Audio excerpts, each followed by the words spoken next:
झारखंड में विधि व्यवस्था को लेकर सरकार पर विपक्ष का सवाल। बीजेपी विधायकों ने सरकार पर साधा निशाना। विपक्ष के सवालों पर सत्ता पक्ष ने दी प्रतिक्रिया। झारखंड विधानसभा में विधायक सरयू राय ने उठाया मुद्दा। निकाय चुनाव को लेकर उठाया मुद्दा। विधायक के सवालों का मंत्री ने दिया जवाब। झारखंड में जल्द होगी पुलिस की बहाली। 4,919 पदों पर होगी पुलिस की बहाली। विपक्ष के सवाल पर मंत्री ने दिया जवाब। जेएमएम केंद्रीय महासचिव सुप्रियो भट्टाचार्य ने की पीसी। मणिपुर और परिसीमन के मुद्दे पर की पीसी। कहा मणिपुर हिंसा पर आरएसएस ने भी उठाया सवाल। 3 दिवसीय बसंत मेले का आयोजन 25 मार्च से अग्रसेन भवन में होगा आयोजन।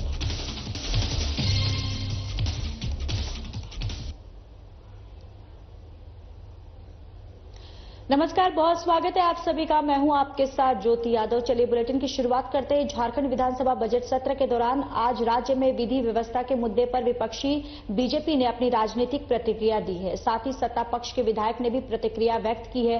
बीजेपी के हटिया विधायक नवीन जायसवाल ने कहा है कि जिस प्रकार से गिरिडीह जिले में पुलिस की पिटाई और उसके बाद रांची स्थित रिम्स में इलाज के दौरान युवक की मौत हो गई है, ये एक प्रकार से कहीं न कहीं राज्य सरकार और पुलिस प्रशासन को कटघरे में खड़ा करने का विषय है। जिस तरह से युवा की मौत हुई है और इस मामले में पुलिस पर हत्या का मुकदमा दर्ज होना चाहिए। और जायसवाल ने कहा कि दोषी पुलिसकर्मी को जिस तरह से सस्पेंड किया जाता है और उसके बाद फिर से उसकी पोस्टिंग की जाती है, कहीं ना कहीं इस तरह की घटना बताती है कि सरकार दोषी पुलिसकर्मियों को अवार्ड दे रही है। और बीजेपी विधायक नीरा यादव का कहना है कि झारखंड में लॉ एंड ऑर्डर ध्वस्त हो चुकी है। सदन के शुरू दिन से ही इस बात को सदन के समक्ष रखा जा रहा है और इस पर विषय पर कोई सुनने वाला नहीं है। और आम आदमी के साथ साथ पदाधिकारी भी हमला किया जा रहा है, यानी कि पदाधिकारी पर भी हमला किया जा रहा है। वर्तमान झारखंड राज्य सरकार का विधि व्यवस्था पर थोड़ा भी ध्यान नहीं है और सिर्फ अपनी सत्ता की कुर्सी पर ध्यान है। इसलिए जनता त्राहिमाम है। और बीजेपी विधायक सत्येंद्र नाथ तिवारी का कहना है कि झारखंड में विधि व्यवस्था को लेकर बेहद अराजक स्थिति उत्पन्न हो गई है। और साथ जो सत्ता पक्ष के कांग्रेसी विधायक सुरेश बैठा के विधि व्यवस्था के विषय पर कहना है कि झारखंड राज्य के प्रशासनिक पदाधिकारी विधि व्यवस्था सुचारू संचालन के लिए लगातार ध्यान दे रहे हैं।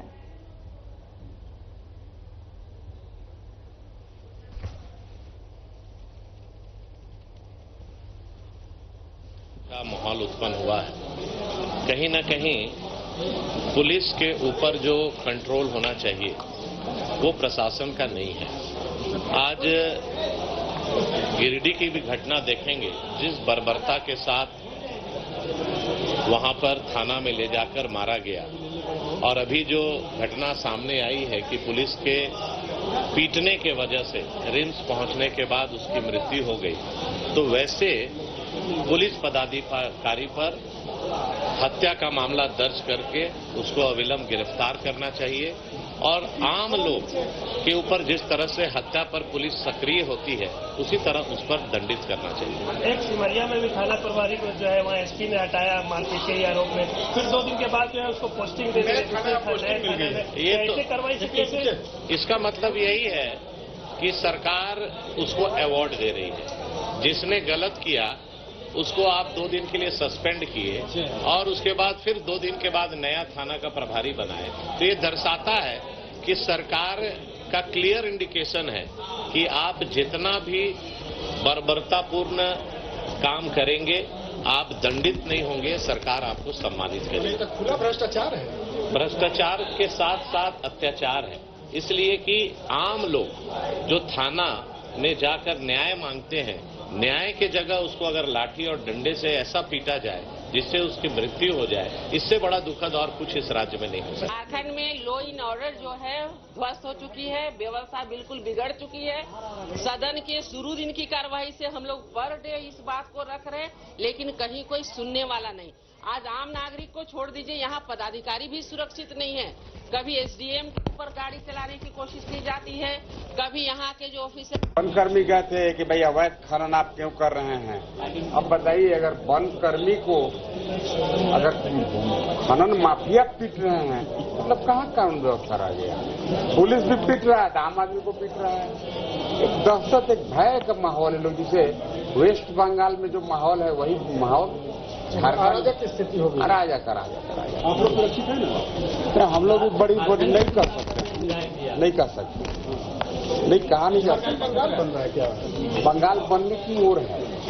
मुझे लगता है कि बंगाल, वेस्ट बंगाल से भी इसका भयावह स्थिति आपको देखने के लिए मिलेगा। देखिए, मैं पत्रकार महोदय, आप लोग हैं काफी पढ़े लिखे सुलझे हैं, मैं उस हिसाब से नहीं कह रहा हूं, लेकिन रियल में सुरक्षा का भाव लोगों के मन में है। अरे किस प्रकार का खतरा है? आज आपका जमीन, कल कौन उसमें बाउंड्री करने लगेगा, जाली कागज बना लेगा, रजिस्टर 2 में छेड़छाड़ कर देगा, टेम्परिंग कर देगा, आपका भी जमीन सुरक्षित नहीं है। आज गढ़वा का ही देखिए, गढ़वा में पूर्व मंत्री जी वो सिन्हा जी के जमीन लिखवा लिए, बेचारा के रात के हार्ट फेल हो गया। तो क्या है, मुँह गया लाला जी। तो ये सब मामला आप लोग उठाए सदन में? सदन में तो खूब मामला उठा रहे हैं, लेकिन सुनने वाला अध्यक्ष नहीं सुनते हैं क्या? आपका अध्यक्ष जी तो सुन ही रहे हैं, सरकार कहाँ सुन रहा है? उन्हीं के सत्ता पक्ष के विधायक क्या नहीं सुन रहा है? घटना में शामिल है उसकी गिरफ्तारी हो। और जहां तक लॉ एंड ऑर्डर का सवाल है तो इसको डीजीपी साहब देख रहे हैं, एसपी साहब, सीनियर एसपी साहब देख रहे हैं, उस पर कार्रवाई होगी। कोई भी हो, इस तरह घटना नहीं होना चाहिए। तो वहीं झारखंड विधानसभा में विधायक सरयू राय ने निकाय चुनाव का मामला उठाया, जिस पर राज्य सरकार के मंत्री ने जवाब देते हुए कहा कि हाईकोर्ट ने 4 महीने के अंदर निकाय चुनाव कराने का समय दिया है। बताते चले कि झारखंड में लंबे समय से निकाय चुनाव लंबित है। निकाय चुनाव के कारण आम जनता को कई समस्याओं से जूझना पड़ रहा है। अब हाईकोर्ट के द्वारा दिए गए समय अनुसार सरकार चुनाव करा पाती है या नहीं। महोदय, मैंने स्पष्ट रूप से इतना ही जानना चाहा है कि चूंकि कंटेम्प्ट का मामला था, सरकार ने एफिडेविट दिया है, तो सरकार के न्यायिक अधिकारी कोई रास्ता बताएंगे इनको। मैं इतना ही जानना चाहता हूं कि या तो कृत संकल्प हैं तो ट्रिपल टेस्ट समय पर न हो तब भी हम समय मांगेंगे। वैसी हालत में कंटेम्प्ट ऑफ कोर्ट में आपका क्या निर्णय हुआ, कोर्ट मानता है कि नहीं मानता है? और सुप्रीम कोर्ट का भी निर्णय है कि अगर ट्रिब्यूनल टेस्ट कराने में देर है तब भी आप चुनाव करा सकते हैं, जैसे पंचायतों का चुनाव हुआ। तो इसी मामले में सरकार स्थिति सदन को स्पष्ट कर दे कि ये स्थिति उत्पन्न होती है कि कंटेम्प्ट ऑफ कोर्ट में आपको फिर से जाना पड़ता है न्यायालय के सामने। 4 महीने का समय सरकार ने ही लिया है एफिडेविट देकर, तब सरकार को ऐसी स्थिति का सामना न करना पड़े न्यायालय के सामने जिससे साख इनकी कमजोर हो। वैसी हालत में सरकार के पास 2 विकल्प है, दोनों विकल्प में से कौन सा विकल्प सरकार चुनती है, मेरा यही सवाल है। माननीय सरयू राय जी के प्रश्न पर मैं आता हूं। मान्यवर, उन्होंने 2 स्पष्ट चीजें पूछी। उन्होंने पूछी कि कंटेम्प्ट पर सरकार का रुख क्या होगा।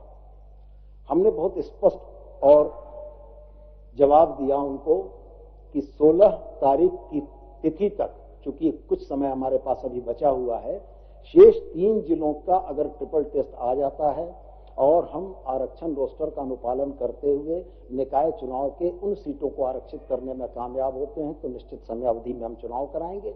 यदि इसके बाद भी किसी कारणवश ये परिस्थितियां निर्मित हुई तो हम ऑनरेबल कोर्ट से इस बात का आग्रह करेंगे, प्रार्थना करेंगे कि ओबीसी के प्रतिनिधित्व को देखते हुए कुछ समय सरकार को और दिया जाए, जिससे उन तमाम प्रक्रियाओं को पूरा करके ओबीसी आरक्षण के तहत हम नगरपालिका के, नगर निकाय के चुनाव कराएंगे। चलिए आगे बढ़ते। झारखंड विधानसभा में बजट सत्र चल रहा है और बजट सत्र के 17वें दिन की कार्रवाई के दौरान झारखंड विधानसभा में राज्य में पुलिस बल की कमी और 8 घंटे से अधिक ड्यूटी लेने का मामला उठा। बाघमारा से बीजेपी के विधायक शत्रुघ्न महतो ने तारांकित प्रश्न के जरिए सदन के माध्यम से सरकार को बताया कि राज्य में पुलिस बल की काफी कमी है, जिसके कारण अपराध का ग्राफ लगातार बढ़ रहा है। और वही सवाल का जवाब देते हुए सदन में प्रभारी मंत्री योगेंद्र महतो ने कहा कि राष्ट्रीय स्तर के हिसाब से पुलिस बल की संख्या कम नहीं बल्कि ज्यादा है और साथ ही 4919 पदों की नियुक्ति प्रक्रिया शुरू कर दी गई है और जल्दी नियुक्ति करके इन कमी को जल्द पूरा कर दिया जाएगा।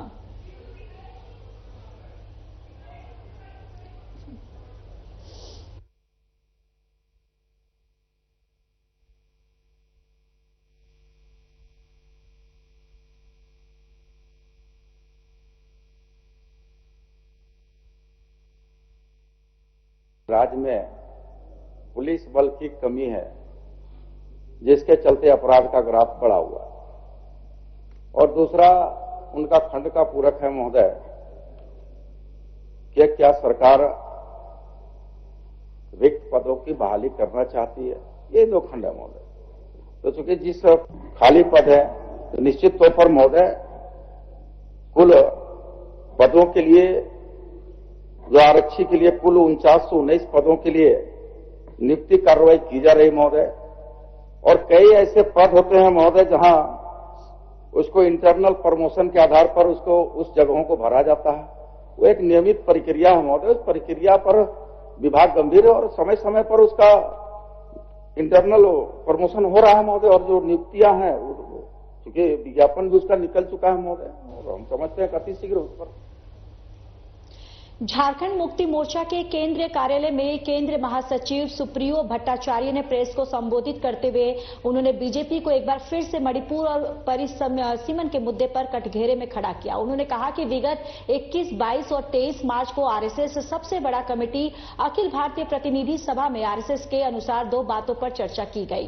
भारतीय जनता पार्टी का खास आरएसएस ने भी सवाल खड़ा कर दिया है कि 20 महीने से मणिपुर जल रहा है और इस पर सरकार के किसी भी नेता का कोई जवाब नहीं मिला है।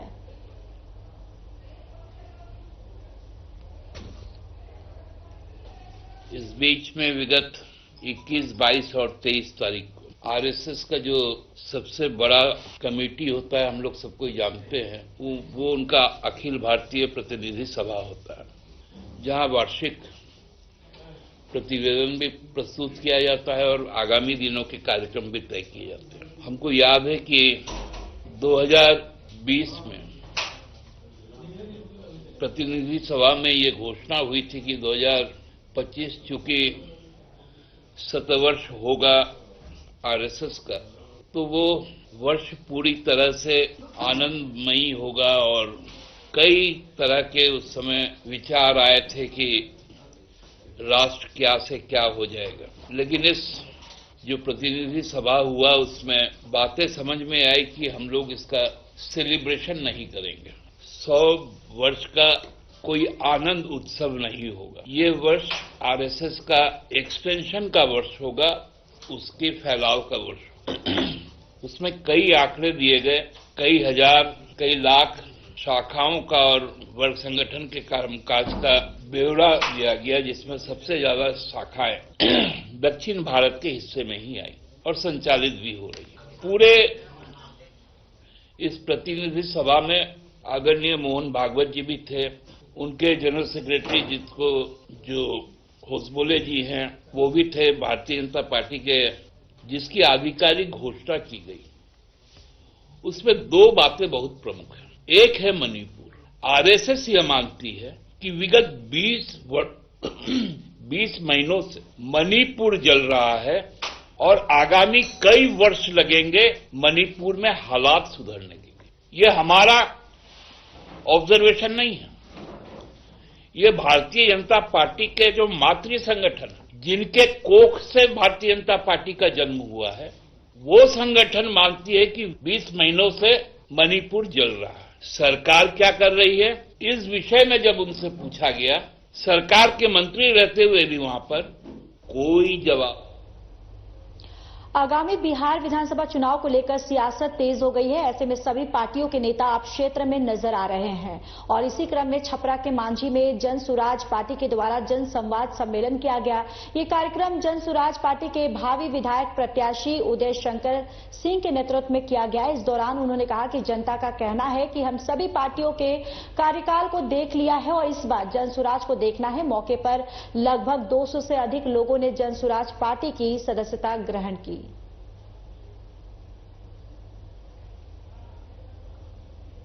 हम लोग फार्म भरे हैं जब से। क्या विजन होगा आपका, किन विजन के साथ जाएंगे आप क्षेत्र में? जनता देखिए, बिहार का सबसे बड़ा समस्या है जो हमारे गांव को हो, पंचायत को हो, विधानसभा को हो, बिहार का हो, बेरोजगारी, पलायन। पलायन आपके बिहार में 3 तरह का है, आप लोग देख रहे हैं। पहला पलायन है रोजगार का, स्वास्थ्य का, शिक्षा का। इसमें सुधार मुख्य मुद्दा होगा जन स्वराज का, हम लोग का। सभी को जन स्वराज पार्टी क्या बेरोजगारी को दूर कर सकती है? क्या प्रयास करना है, प्रयास करने में क्या दिक्कत है? हम नहीं कहते हैं दूर कर देंगे, 10% करेंगे, 5% करेंगे, 20% होगा, ये निश्चित होगा। प्रयास करना खराब चीज नहीं है, तो जो प्रयास करता है वो जैसे जैसे बिहार विधानसभा चुनाव नजदीक आ रहा है, वैसे वैसे बिहार में चुनावी सरगर्मियां बढ़ती जा रही है। सोमवार को सारण जिले के एकमा विधानसभा क्षेत्र से निर्दलीय विधानसभा संभावित प्रत्याशी विकास सिंह ने प्रेस वार्ता आयोजित किया। इस दौरान एकमा के वर्तमान आरजेडी विधायक पर उन्होंने निशाना साधते हुए कहा कि एकमा नेता विहीन हो चुका है और यहां कोई नेता नहीं है। साथ ही एकमा विधानसभा क्षेत्र से उन्होंने आगामी विधानसभा चुनाव लड़ने का ऐलान कर दिया।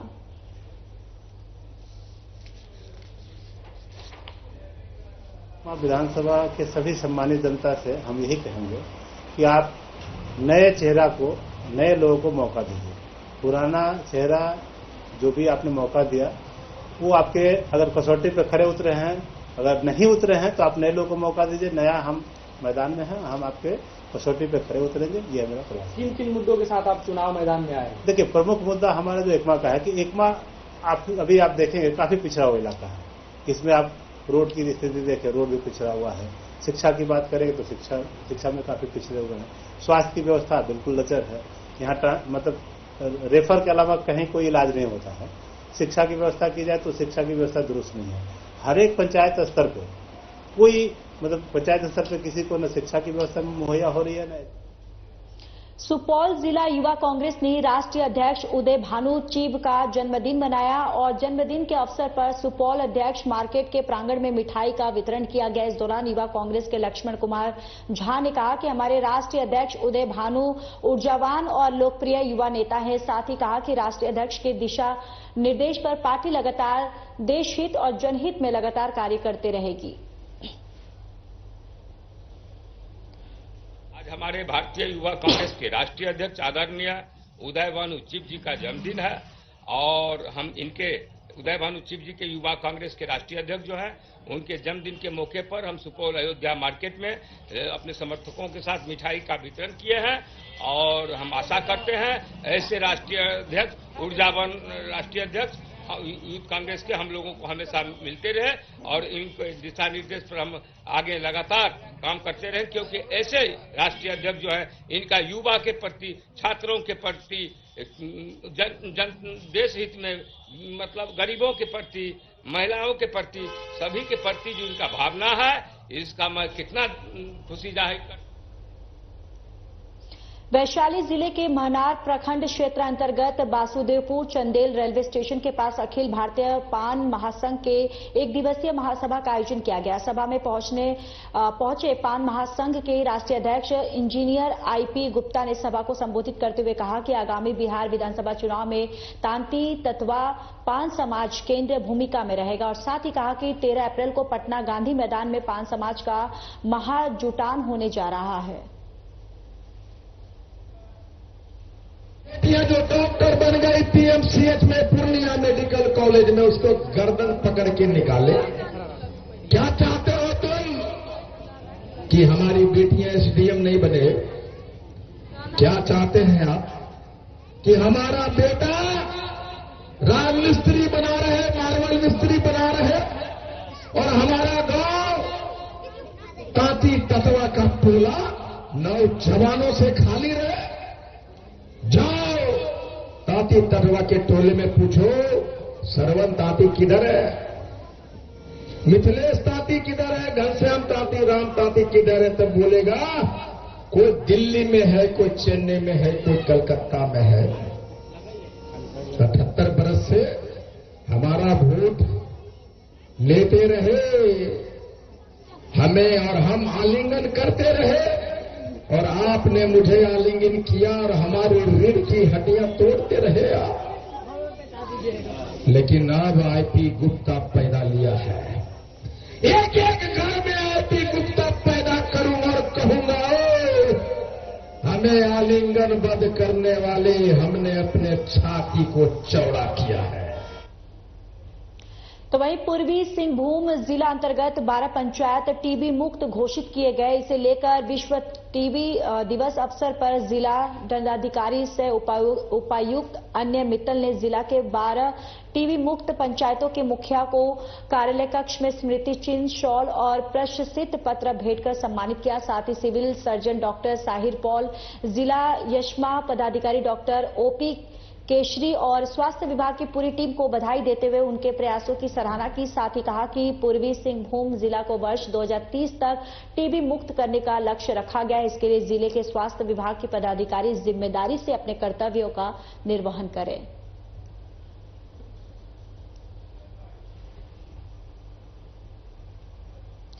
झारखंड में मैया सम्मान योजना के लाभुकों के खाते में एक साथ 3 महीने की किस्त 7,500 रुपये भेज दी गई है, लेकिन कई महिलाएं ऐसी भी हैं जिनके खाते में अब तक ये राशि नहीं पहुंची है।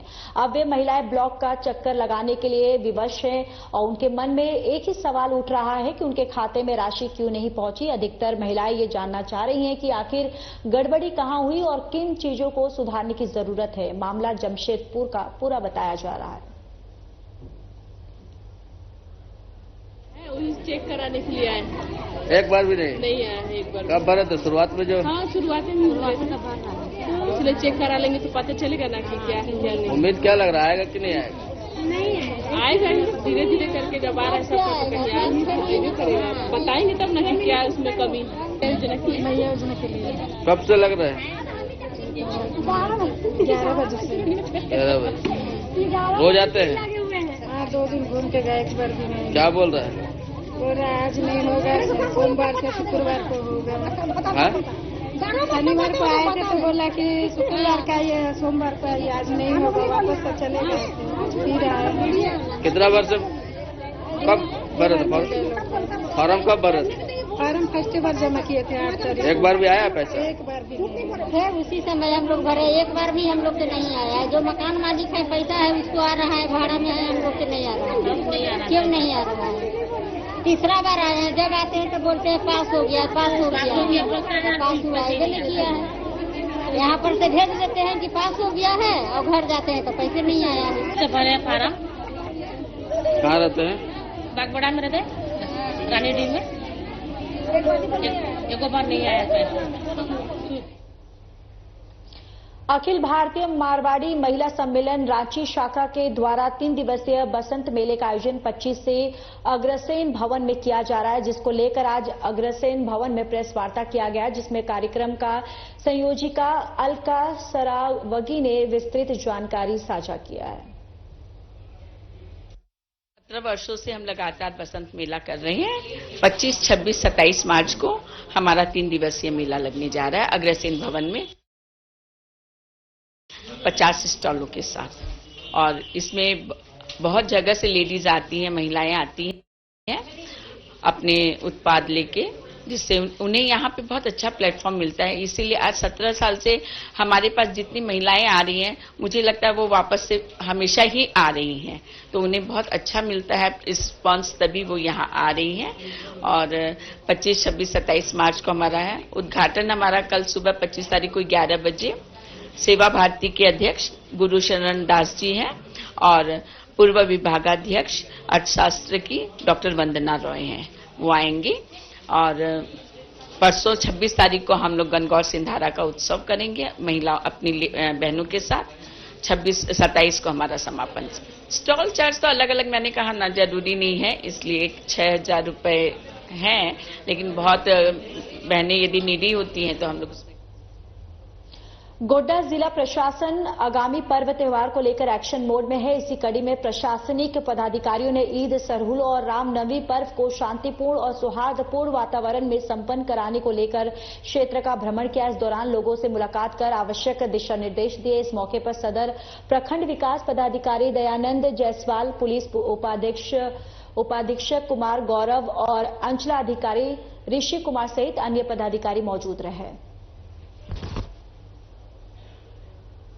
धार्मिक नगरी देवघर में गवाली पूजा की विशेष परंपरा सोमवार से प्रारंभ हो गई है और इस अवसर पर पूरे नगर को मंत्रों में बांधा गया है और जिससे आध्यात्मिक ऊर्जा का संचार किया जा सके। पूजा की विधि के अनुसार आज से मंगलवार तक नगरवासियों के कहीं आने जाने पर रोक रहेगी। मान्यता है कि इस दौरान किसी भी बाहरी व्यक्ति या नगरवासी का आवागमन पूजा की शुद्धता को प्रभावित कर सकता है। मुख्य अनुष्ठान मंगलवार को बाबा वैद्यनाथ मंदिर परिसर में होगा, जहां एक विशाल हवन कुंड में विशेष रूप से घुमन अर्पित किया जाएगा।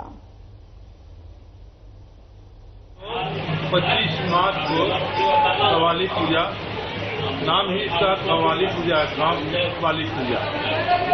और जो है सो यह मुख्यतः 3 दिन का कार्यक्रम होता है और 3 दिन में जो है सो शरबत चलता है, जागरण दिया जाता है। अभी रात्रि सब 22 मंदिर में बाबा का पूजा के साथ 22 मंदिर में शीतला मंदिर में सब जगह पूजा की जाती है।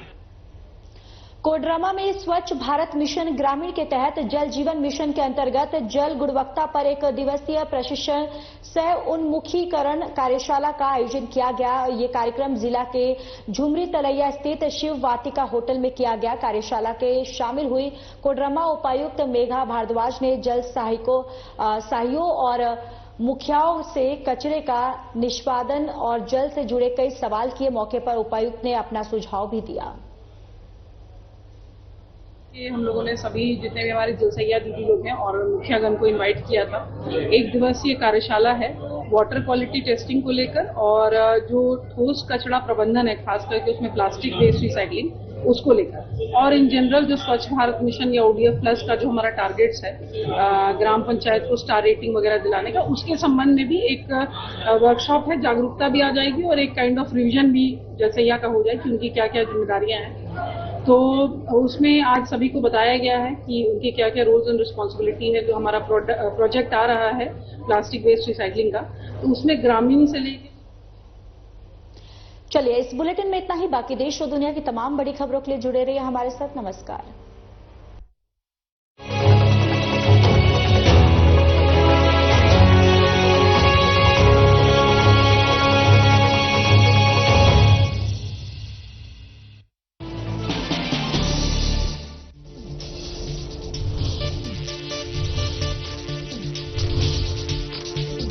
साधना इंस्टीट्यूट के छात्र हर साल नए नए जगहों पर, नए नए संस्थानों पर काम करने के लिए जाते हैं, उन्हें प्लेसमेंट मिलता है और साथ ही साथ वो संस्थानों का और साधना इंस्टीट्यूट का नाम भी रोशन करते हैं। तो अगर आप इलेक्ट्रॉनिक मीडिया, मास कम्युनिकेशन में अपना करियर बनाना चाहते हैं तो साधना इंस्टीट्यूट आपके लिए एक सबसे बढ़िया विकल्प है। यशस्वी प्रधानमंत्री श्री नरेंद्र मोदी के मार्गदर्शन और मुख्यमंत्री योगी आदित्यनाथ के कुशल नेतृत्व से महाकुंभ पर ऐसी छाप पड़ी कि श्रद्धालुओं की संख्या के सारे रिकॉर्ड टूट गए। श्रद्धालुओं में 25 देशों और 5 महाद्वीपों से आए विदेशी तीर्थयात्री भी रहे, जिन पर सनातन आस्था का गहरा प्रभाव दिखा।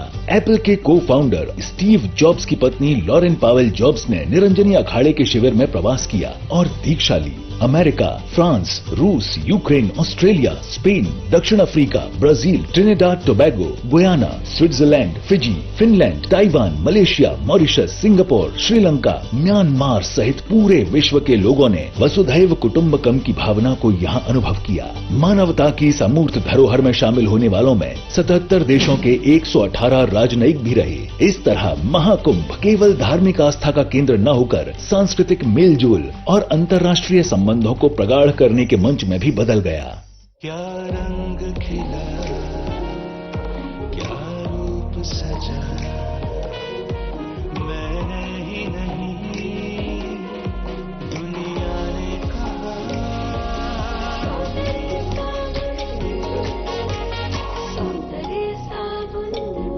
प्रधानमंत्री नरेंद्र मोदी जी की प्रेरणा और मुख्यमंत्री पुष्कर सिंह धामी के नेतृत्व में प्रदेश सरकार ने आजाद भारत के इतिहास में न सिर्फ पहली बार समान नागरिक संहिता लागू की है, बल्कि यूसीसी के जरिए लिव इन संबंधों के पंजीकरण का भी प्रावधान किया है। यूसीसी के तहत उत्तराखंड में लिव इन संबंधों में रहने वाले महिलाओं और पुरुषों के कानूनी अधिकार सुरक्षित किए गए हैं। लिव इन संबंधों से जन्मे बच्चों को भी पूरे कानूनी अधिकार दिए जाने से उन्हें सामाजिक भेदभाव से छुटकारा मिल गया है। लिव इन पंजीकरण के साथ ही इसे समाप्त करते समय पार्टनर को सूचना अनिवार्य किए जाने से सामाजिक अपराधों पर अंकुश लगेगा। इस तरह उत्तराखंड सरकार ने यूसीसी के जरिए पहली बार लिव इन के लिए कानून बनाते हुए आधुनिक समाज से जुड़े महत्वपूर्ण विषय को कानूनी दायरे में लाने का काम किया है। समान नागरिक संहिता, समानता द्वारा समरसता। क्या रंग